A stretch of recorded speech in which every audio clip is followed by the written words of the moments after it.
Climate change एक reality है। India हो, डेवलपिंग देश हो, डेवलप देश हो, हर जगह ही क्लाइमेट चेंज को कैसे टैकल किया जाए ये बातें की जा रही हैं, इनिशिएटिव्स निकाले जा रहे हैं, पॉलिसीज पे काम किया जा रहा है।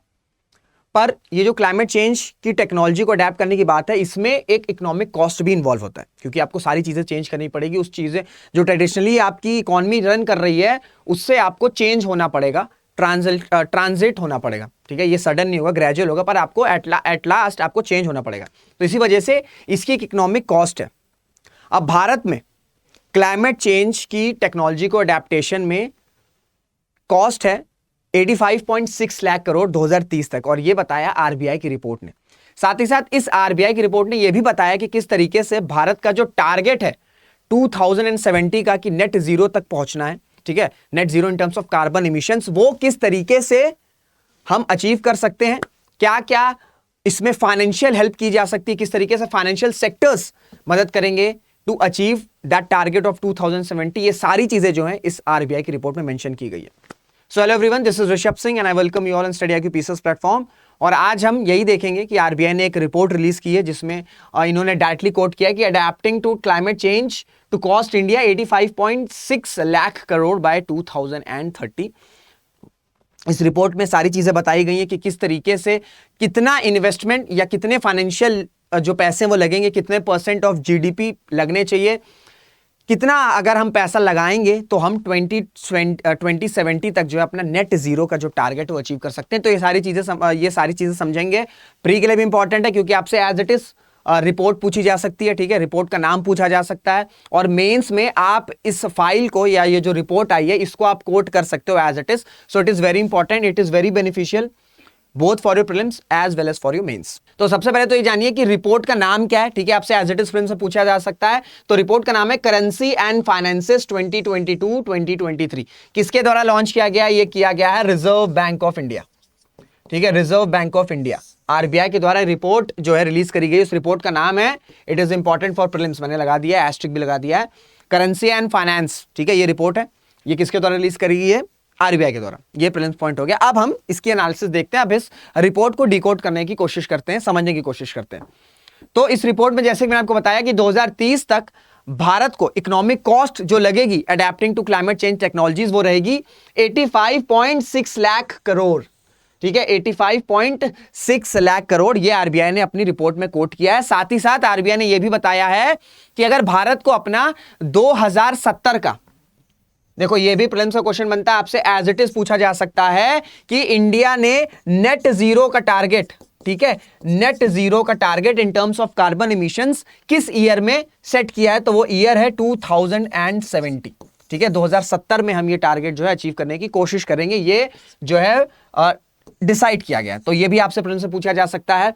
तो आरबीआई ने इस रिपोर्ट में ये पूछा है, ये बताया है कि भारत को अगर अपना 2070 का टारगेट अचीव करना है तो जो अभी रिडक्शन, जो अभी एनर्जी कंजम्पशन है ना, ठीक है, उसको रिड्यूस करना पड़ेगा। कितना? आपका 5% एनुअली, ठीक है, जो 5% जीडीपी का कॉस्ट आ रहा है ना, जो अभी जिस तरीके से हम इलेक्ट्रिसिटी अपनी जनरेट कर रहे हैं, एनर्जी जो है एनर्जी जनरेट कर रहे हैं, उसे हमें रिड्यूस करना पड़ेगा 5% ऑफ जीडीपी, तब जाके, ठीक है, तब जाके हम 2070 के आसपास के अपने टारगेट में पहुंच सकते हैं। साथ ही साथ 2070 तक हमें जो हमारी एनर्जी जनरेशन है, जिससे हम अपनी एनर्जी जनरेट कर रहे हैं, वो कुल मिला के 80% तक पहुंच जाना चाहिए 2070 में रिन्यूएबल्स के थ्रू, यानी कि नॉन रिन्यूएबल एनर्जी, यानी कि जो नॉन रिन्यूएबल सोर्सेज हैं या फॉसिल फ्यूल्स हैं, उनसे हमें पूरा हट जाना है एनर्जी कंजम्पशन के मामले में या एनर्जी जनरेशन के मामले में टू 80%। यानी कि अगर अभी हम बात करें 2023 की अभी जो हम एनर्जी जनरेट कर रहे हैं, ठीक है, उसे हमें ड्रास्टिकली रिड्यूस करना है जीडीपी का 5% तक, ठीक है, जीडीपी के 5% तक, और साथ ही साथ ये जो 2023 में हम एनर्जी जनरेट कर रहे हैं इसे 80% तक ले जाना है with the help of renewables, ठीक है, रिन्यूएबल रिसोर्सेस। तब जाके हम कहीं 270 जो 2070 का टारगेट है उसको जो है हम कहीं उसके आसपास या उसको हम अचीव कर सकते हैं। तो ये दोनों पॉइंट इंपॉर्टेंट है, ठीक है, दोनों पॉइंट इंपॉर्टेंट है, आप इसको एज इट इज कोट कर सकते हो। साथ ही साथ इसमें क्या दिया है, इसमें यह भी दिया है कि India's green financing requirement is estimated to be at least 2.5% of GDP annually till 2030। यानी कि अब देखो क्लाइमेट चेंज, ठीक है,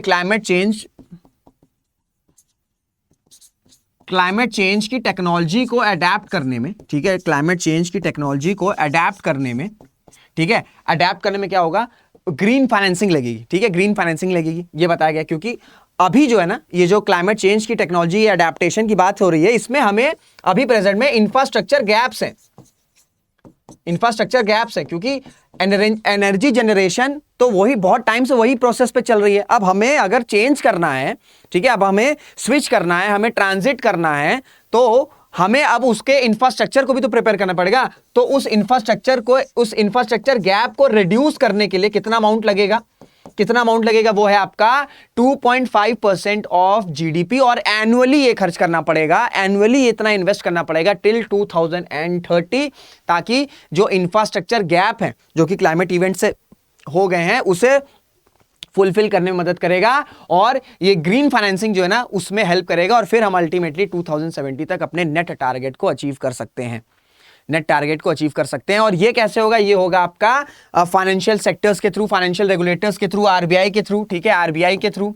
अब ये फंडिंग सिर्फ सरकार तो प्रॉपर नहीं दे पाएगी, ठीक है, आरबीआई का भी हेल्प लगेगा, ठीक है, पब्लिक सेक्टर बैंक्स का हेल्प लगेगा, गवर्नमेंट का हेल्प लगेगा, तो मिला के, ठीक है, हर एंटिटी का रोल इंपॉर्टेंट रहेगा, क्योंकि ये जो अमाउंट है वो ज्यादा है, ठीक है, ये अमाउंट है जो वो ज्यादा है, तो इस वजह से फाइनेंशियल रेगुलेटर्स, फाइनेंशियल सेक्टर्स का भी एक इंपॉर्टेंट रोल है, when it comes to tackling climate change. आपसे एज इट इज मेन से पूछा जा सकता है कि क्लाइमेट चेंज टेक्नोलॉजी को एनहांस करने के लिए फाइनेंशियल सेक्टर्स का क्या रोल है या क्या रोल हो सकता है, तो ये पूरा रिपोर्ट ही उसी चीज पे। सो आपसे ऐसे क्वेश्चन घुमा के भी पूछा जा सकता है, इस वजह से अंडरस्टैंडिंग पे ध्यान देना, बहुत ज्यादा फिगर, बहुत ज्यादा डेटा पे मत जाना, डेटा तो आप कोट करोगे ही करोगे, इसलिए मैंने बहुत ही लिमिटेड डेटा आपको बता रहा हूं, पूरी रिपोर्ट में सारी चीज आपको नहीं पढ़ने की जरूरत रहती, जो इंपॉर्टेंट डेटा आज है वही आपको पढ़ना है।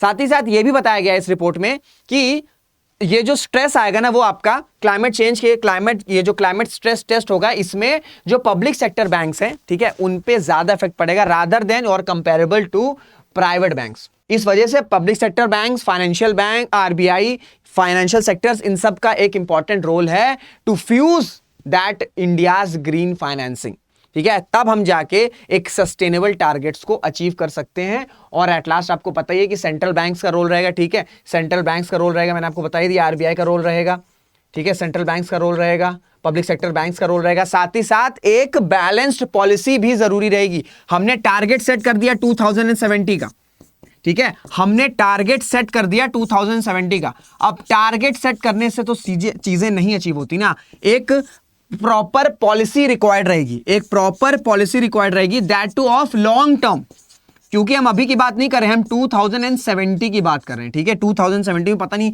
क्या ही चीजें चेंज हो जाएंगी, पता नहीं है क्या क्या हो जाएगा चीजें, तो हमें एक बैलेंस्ड पॉलिसी की नीड है, ठीक है, हमें क्या नीड है, 2070 तक अगर हमें अपने टारगेट्स को अचीव करना है, तो हमें एक बैलेंस्ड पॉलिसी की नीड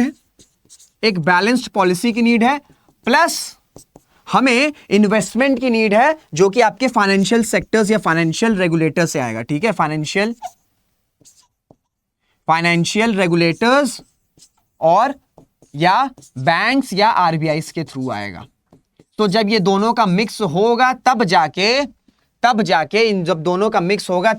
आपका जो इंडिया का टारगेट है फॉर 2070 ये अचीव हो सकता है। तो इस रिपोर्ट में ये सारी चीजें मेंशन की गई हैं।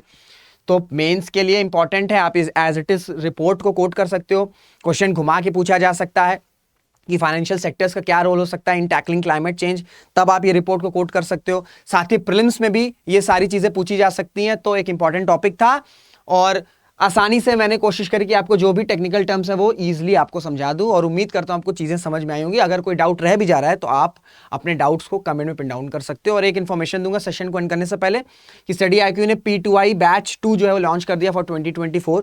इस बैच की स्पेशलिटी है कि सारी चीजें आपको यहीं पर आई जाएंगी, ठीक है, होलिस्टिकली प्रिपरेशन होगी, right from your prelims to interview. ऐसा नहीं कि प्रीलिम्स के बाद आपको कोई मेंस का क्रैश कोर्स में ज्वाइन कराया जाएगा, ऐसा कुछ नहीं रहेगा। सारी चीजें आपको यहीं प्रोवाइड की जाएंगी, बुक्स भी प्रोवाइड की जाएगी। प्लस अगर आप यूपीएससी का प्रीलिम्स क्वालिफाई करते हो तो आपको मेंस रेसिडेंशियल प्रोग्राम में एनरोल होने की भी अपॉर्चुनिटी मिल सकती है, जहां पर आपको रहने की सुविधा, खाने की सुविधा, पढ़ाई की सुविधा, एजुकेटर्स से कनेक्ट, ये सारी चीजें जो है वो प्रोवाइड की जाएगी। तो आप स्टडी IQ के वेबसाइट पे या ऐप पे जाके इस कोर्स को एनरोल कर सकते हो। गलती से ये प्राइस मत पे कर देना। मेरा कोड जब लगाओगे ना RS Live, जब मेरा कोड लगाओगे तभी आपको ये डिस्काउंटेड प्राइस मिलेगा, दैट इज फॉर 3299। तो ये छोटी सी इंफॉर्मेशन आपको देनी थी। मुलाकात करेंगे आपसे अगले वीडियो में, तब तक अपना ध्यान रखिएगा, मेहनत करते रहेगा, खुश रहेगा। जय हिंद, जय भारत।